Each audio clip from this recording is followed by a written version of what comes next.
The reset. Let me paint the situation. You no longer have a job.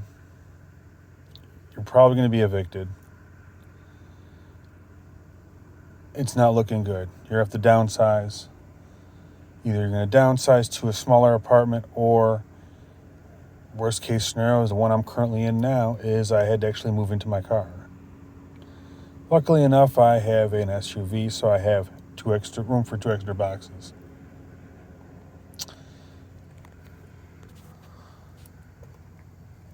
First step is you take an inventory of your stuff. You find out what you've been toting around for years, moving it from place to place, but it's really stuff you don't really care about. It has no real sentimental value. Do you really need that knick-knack cabinet? No, probably not. Do you need a coffee table? Probably not. The assumption is you're going to downsize. Let's go with optimism. We're going to downsize. So now you get rid of all the stuff that you really don't want and keep the stuff you really kind of need if you're going to downsize. Technically, you should pretty much get rid of about 1/3 of your stuff at that point. This provides an interesting buffer in that if you do get a job and it's a small interruption in your pay, you can always move to a smaller spot if you want, or keep what you want. You kind of just were a little bit more minimalistic. You got rid of some of your stuff. Well, that doesn't work. Now, number 2. Next step at this point is you start getting rid of the stuff that is not mission critical. What I mean by mission critical is it your clothes?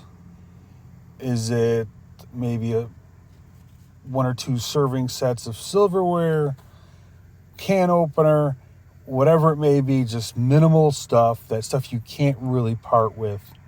Could be stuff you need for work. It could be your important papers. That stuff you have to take. Take those and you put those aside. At this point, you need to concentrate on getting rid of this other stuff. As much as it sounds crazy,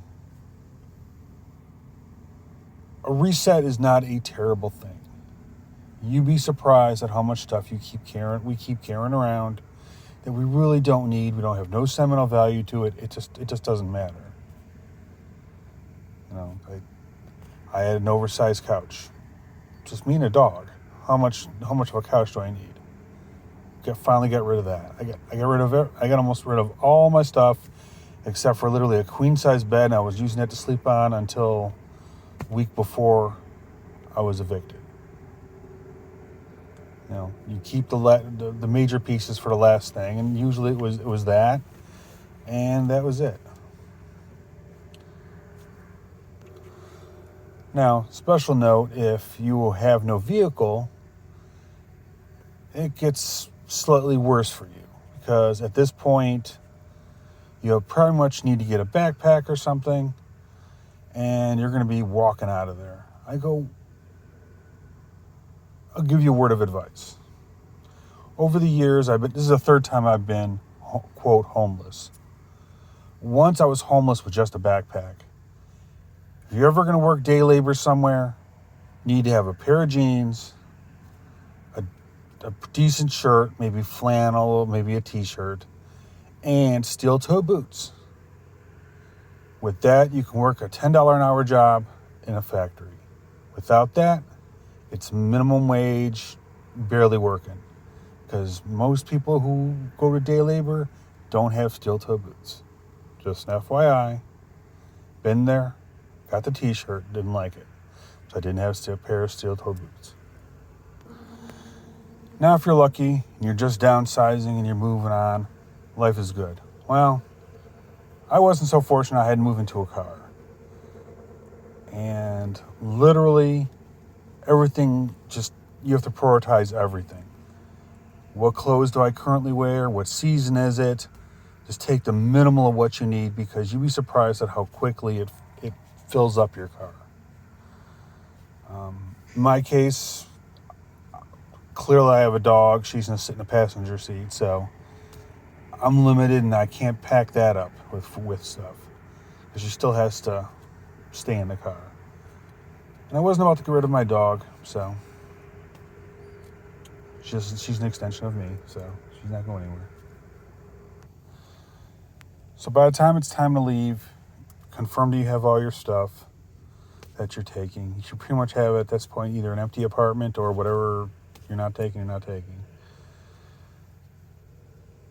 Don't get me wrong, it is a very rough experience to get rid of all your stuff because you know full well that within a year, most of this you'll have to rebuy. But then you also think about it and say, well, I didn't really use the toaster oven. You go through the laundry list and say, well, maybe at this point I also need to change some eating habits because, I eat more salads now. I eat out more. I go to the store and pick up a salad. So you don't need as much as you did before when you probably first moved in. So it's definitely a reprioritization of everything. It's not a terrible thing.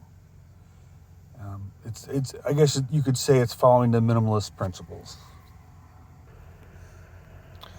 With any luck, you will have time to actually do some packing if there's an emergency like a hurricane, which is currently going on. If there's issues like that, maybe you can only take your clothes. I was lucky. I did not have any children other than my dog. If you have a child, you have a wife, it's a different situation. You may want to consider finding somewhere to live. But the good thing about a reset and good thing about being in a car in a reset is that, well, at this point, I can work anywhere. I got me, a laptop, and some clothes. And as horrible as that sounds, it's the bare minimum. So that's all for this episode. Thank you for listening.